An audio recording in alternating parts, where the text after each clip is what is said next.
So this is going to be a cool one. Maybe, maybe not.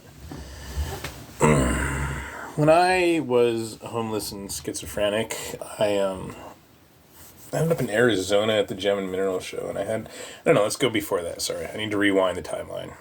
When I was on the Mesa, I got this book that was like Rosicrucian psychic exercises, and because I was psychotic from the marijuana, I believed that I could build up psychic powers to control reality with my thoughts. So, fucking dog. I mean, it's good he's drinking water, of course, but the noise is just pounding on my ears. Anyway.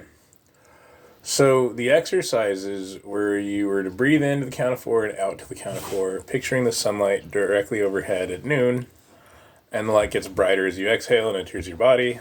And there's other exercises too. Some of them are pretty cool, like being in a room with the television on but not looking at the television. Anyway, there was a Egyptian exercise as well in this book called When Technology Fails. And it's very similar.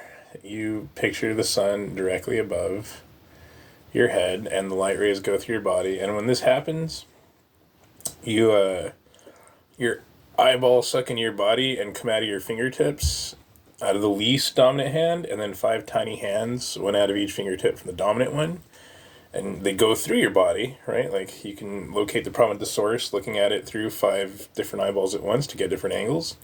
And then 5 tiny hands, it says this in the book, heal it using scalpels and lasers and blue golden healing ointment. And my thought was, lasers? Where would Egyptians get lasers? Come on. Well, I tried the exercise, and I didn't succeed with it, but instead I saw a pyramid in Egypt, the sun directly overhead at noon, just like the Rosicrucian exercise, which you see in a lot of depictions of Yeshu, right? The light coming down from above with like the golden halo.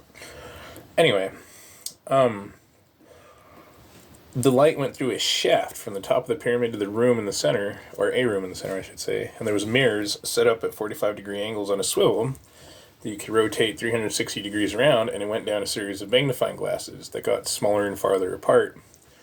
And so it condensed light to a single focal point, a laser that was strong enough to cut stone. And then I heard a voice say, "Eat stuck in Shaman-Roth," and some students of Egyptology in Tucson looked it up, and it was in the Egyptian Book of the Dead, and it was a dissension after a gruesome or painful sacrifice. But anyway. So I have these plants in here. Hang on, I'm trying to do this without messing it up. And my plants don't always get the light they need, unfortunately, but I realize that this is the north end of the building. Come on, let's go outside. Hang on, I'm gonna walk the dog with me real quick.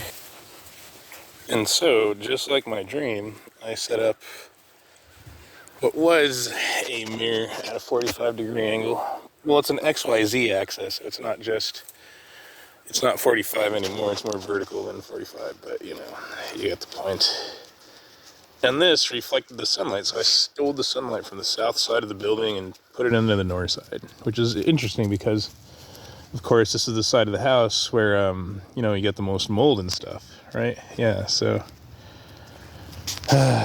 that was working great, and then it rained, and the rain undid the double-sided glue tape that I was using to hold the cheap mirrors up there. I ordered some C-clamps to work, because C-clamps will last even in the rain, especially if I rust-proof them, or prevent them, make them more resistant.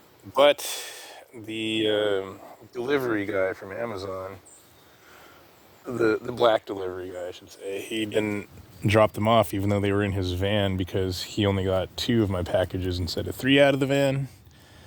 And the annoying thing about that is it's winter, so days with sunlight are limited, and those plants in that room, some of them had mold, some of them were dying because they're not getting enough light.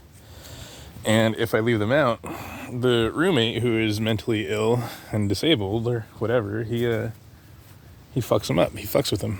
He can't help it. He tells me he won't. He swears he won't. I ask him not to. His brain lacks the ability to retain the memory of the boundaries.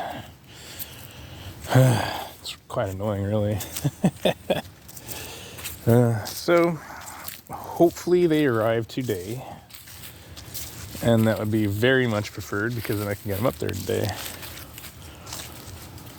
I thought that was pretty cool, that the mirror thing for my dream came in handy. Geez, that was when I was very young that I had the dream. I'm like 18 or so, and now I'm 41.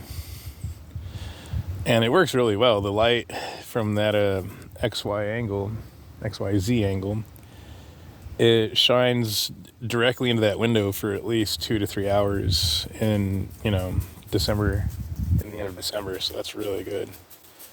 And I angled it such a way that it won't shine into the neighbor's windows or eyes, or people driving past and things like that.